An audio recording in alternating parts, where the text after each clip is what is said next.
नहमदुहु व नुसल्ली अला रसूलिहिल करीम, अम्मा बाद, फ़अऊज़ु बिल्लाहि मिनश शैतानिर रजीम, बिस्मिल्लाहिर रहमानिर रहीम।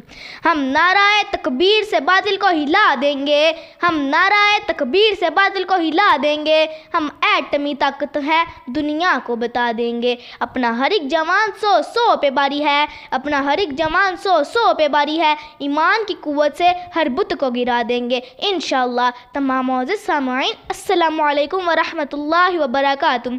आज मैं जिस मौजू पर लबकुशाई करने जा रही हूँ वो है यौम तकबीर पाकिस्तान। यौम तकबीर दरअसल वो दिन था जब इस पाक वतन की तकदीर हमेशा के लिए बदल गई। इस दुनिया के नक्शे में पाकिस्तान का वजूद अमर हो गया था अल्हम्दुलिल्लाह, और दुनिया के सामने पाकिस्तान का एक और मजबूत तरीन पहलू सामने आया। आज का दिन पाकिस्तान के दिफा को नाकाबिल तस्खीर बनाने के लिए अहद की तजदीद का दिन है।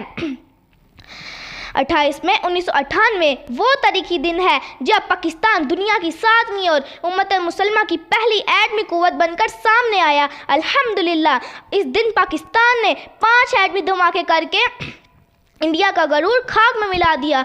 इंडिया ने 11 और 23 मई 1998 को एटम बम के धमाकों से पाकिस्तान की सलामती और आज़ादी के लिए खतरात पैदा कर दिए, जिसका जवाब देना बहुत ज़रूरी हो गया था, क्योंकि भारत अपनी अज़ली मुकारी से जारहाना इक़दामात करके ताकत का तवाज़ुन अपने हक़ में करना चाहता था, लेकिन उनके अज़ाइम खाक में मिल गए। और आज मैं यौम तकबीर के मौके पर सलाम पेश करती हूँ डॉक्टर अब्दुल कदीर खान को, जिनकी वजह से आज पाकिस्तान का नाम बुलंद है, क्योंकि जिंदा कौमें अपने मोहसिनों को कभी नहीं भूलती।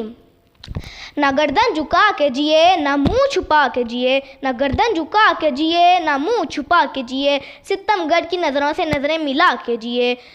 इसमें हैरत ही क्या, इसमें हैरत ही क्या कि 2 दिन कम जिए, हम उनके साथ जिए जो शमा मिला के जिए। पाकिस्तान जिंदाबाद, पाक फौज पाइंदाबाद। शुक्रिया।